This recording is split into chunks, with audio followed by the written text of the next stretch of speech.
apporte avec elle le parfum de l'océan.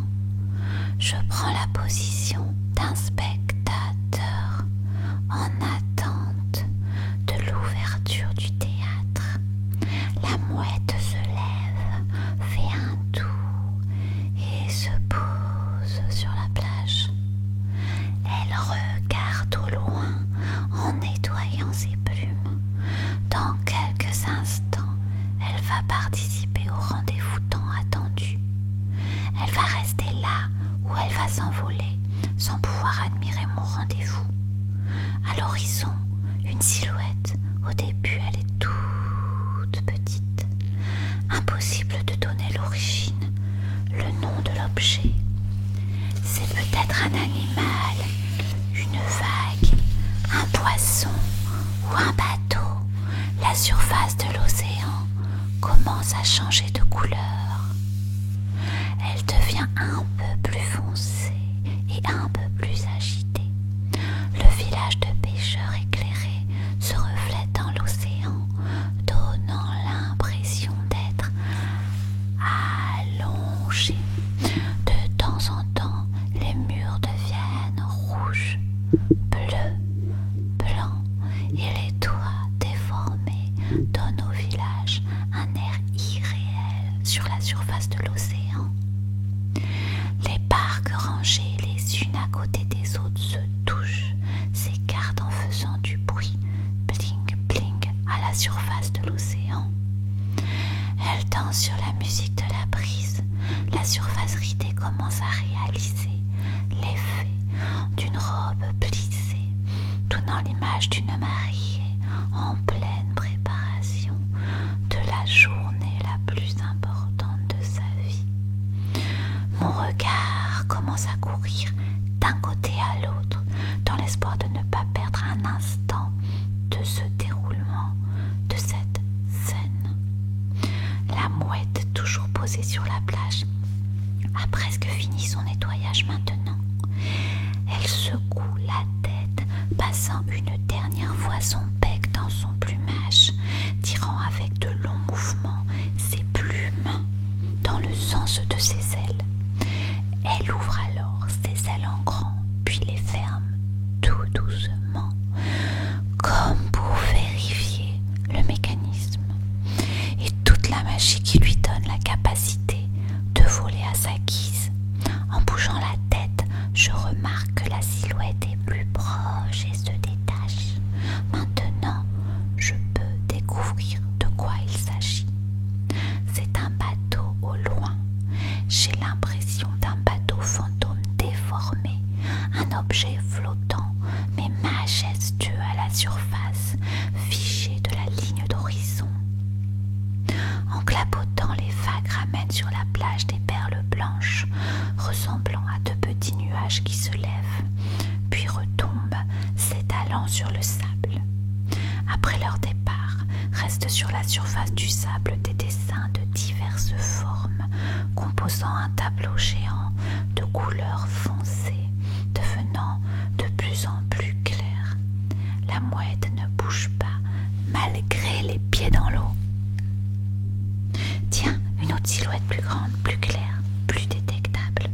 On dirait une ville à la surface de l'océan, légèrement penchée vers la droite puis vers la gauche qui se rapproche de moi. Jaloux d'avoir autant de spectateurs, je détourne la tête vers l'horizon, attendant mon rendez-vous. La lumière devient plus colorée, elle est plus rouge et s'étire à la surface de l'océan, couvrant la totalité de mon regard de couleur d'argent, brillant tels de petits éclats de diamants. Seul le centre se prolonge sous la forme d'une ceinture tissée, pleine de petites pépites d'or et d'argent sur fond d'émeraude. Il s'égalise de plus en plus vers l'horizon, donnant l'envie de prendre cette route tellement colorée et agréable à regarder. La mariée a reçu sa ceinture, la robe est complète, mais il manque une couronne. Elle est si haute que la mariée ne peut la toucher. La première silhouette est là, tout près, majestueuse, avec ses voiles déployées sur ses trois mains, tellement tellement légère, elle donne l'impression de ne pas toucher la surface de l'océan. Le voilier navigue, oui, il vole. La mouette, elle a fini. Elle est là, la tête en l'air, le bec ouvert, le sable étendu a changé de couleur. Il est maintenant couleur de vieux champagne, pleine de stries, laissées par les vagues. La couronne est prête. Elle commence à toucher la tête de la mariée en changeant la couleur de sa robe et de sa ceinture. La robe est rouge saphir maintenant, découpée de filaments couleur argent. Son extrémité et sa ceinture embellie de petites fleurs incrustées d'éclats de cristal et de dentelle sont là, et l'horizon s'enflamme. De grandes traînées de feu s'éteignent, puis se rallument, en composant une armée de petits porteurs d'offrandes à la mariée, en forme de bijoux. La mouette n'est plus sur la plage, elle est derrière moi, en direction de l'horizon. Elle prend son envol, je suis triste de ne pas pouvoir faire la même chose qu'elle. Elle sera plus près de la scène du théâtre, première loge. La lumière a changé. Elle est de plus en plus foncée, rouge foncé, faisant penser au rideau d'un théâtre du Moyen-Âge. La mariée est prête. Elle a sa couronne. Et quelle couronne! Éclatante, à moitié couverte par la ligne d'horizon, qui traîne sa couleur carmin autour de sa bouche. Je sens son parfum, les parfums de l'océan. Mon cœur s'emballe. J'ai l'impression d'être l'acteur de ce mariage venu de nulle part. Sa robe légèrement soulevée, la mariée montre ses jupons décorés de petits fils d'or qui se mélangent au blanc de zinc et de titane. Couvert d'un léger voile bleu, de petits éclats de cristal reflètent les couleurs d'un prisme, puis se mélangent sur un fond vert foncé.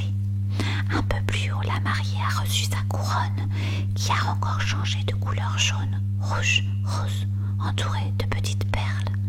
Là et là, il y a une tache blanche. Quel dommage de gâcher ce décor. La mouette est arrivée à l'horizon et se fond dans la couronne. Je crois qu'elle a volé ma place.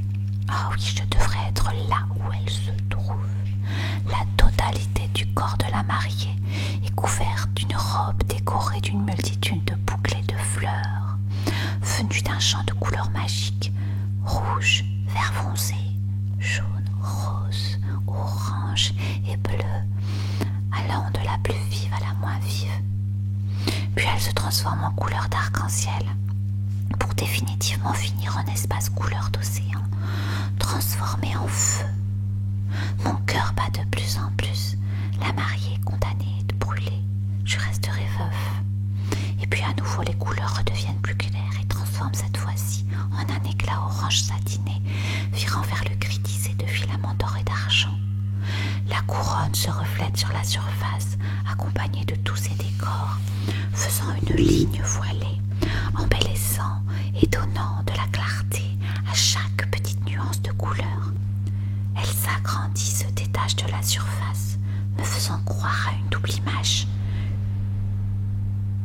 Une image en l'air et une autre à la surface de l'océan.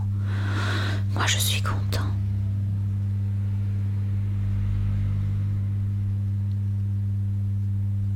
La mouette a disparu. Le voilier est tout près. Ses voiles, couleur de la mouette, mais plus majestueux, sans bruit, tel un oiseau géant. Il glisse sur la surface, cachant ce mariage géant. Le mariage est terminé. Tiens, la mouette est sur la plage.